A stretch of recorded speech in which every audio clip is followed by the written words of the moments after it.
अब पुनः खाड़ी देश सुलगने लगा है। ईरान, यूएसए, इजराइल संघर्ष की शुरुआत हो गई है। ईरान भी कमर कस चुका है जवाब देने के लिए।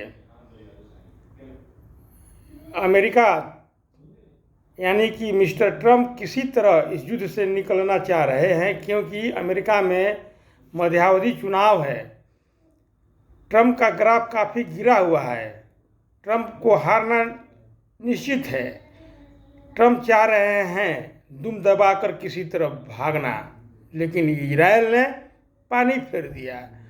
ऐसे भी यूएसए का दुनिया में साख खराब हो गया है, क्योंकि ईरान में जिस उद्देश्य से ले ट्रंप ने आक्रमण किया था, उस उद्देश्य को प्राप्त करने में वो सफल नहीं हुए।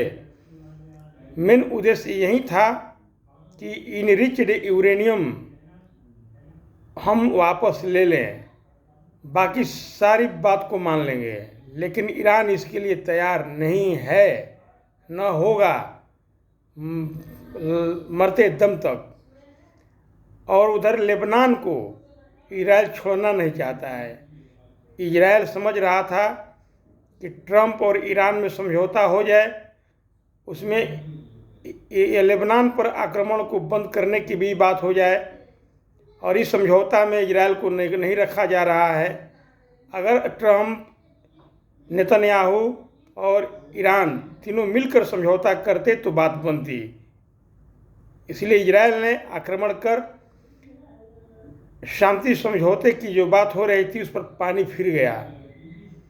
अब संघर्ष की शुरुआत हो गई है। यह संघर्ष आगे कितना जाएगा कहा नहीं जा सकता है।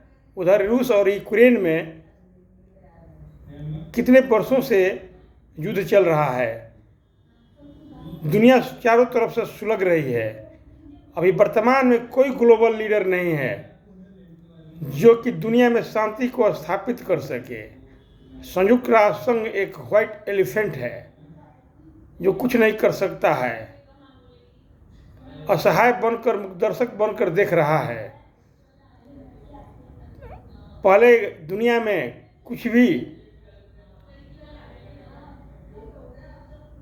अशांति फैलती थी, अमेरिका के प्रेसिडेंट जो होते थे उसे नियंत्रित करने का प्रयास करते थे। लेकिन आज अमेरिका में अयोग्य प्रेसिडेंट बना है। उसको अमेरिका में आजकल लोग कहने लगे हैं कि बच्चे जैसा हरकत करते हैं, निर्णय लेते हैं, क्योंकि वो कारपोरेट घराने से वो बिलोंग करते हैं। अपना बुद्धि है नहीं, बहुत कम पढ़े लिखे हैं ट्रंप, इसीलिए सुबह में कुछ बोलते हैं और शाम में कुछ बोलते हैं। सुबह शाम में उनका बयान, या नहीं कह सकते, घंटों में उनका बयान बदलते रहता है। उनके 10 वर्षों की स्पीच का विश्लेषण करने पर यही प्रतीत होता है। दुनिया में एक भारत ही है जो ग्लोबल भूमिका निभा सकता है। मोदी जी को अंततोगत्वा सामने आना पड़ेगा ग्लोबल लीडर के रूप में।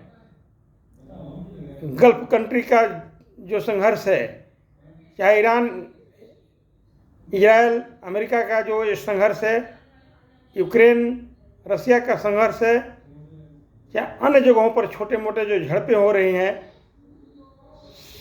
सबको पटरी पर लाने के लिए मोदी जी को अंततोगत्वा सामने आना पड़ेगा।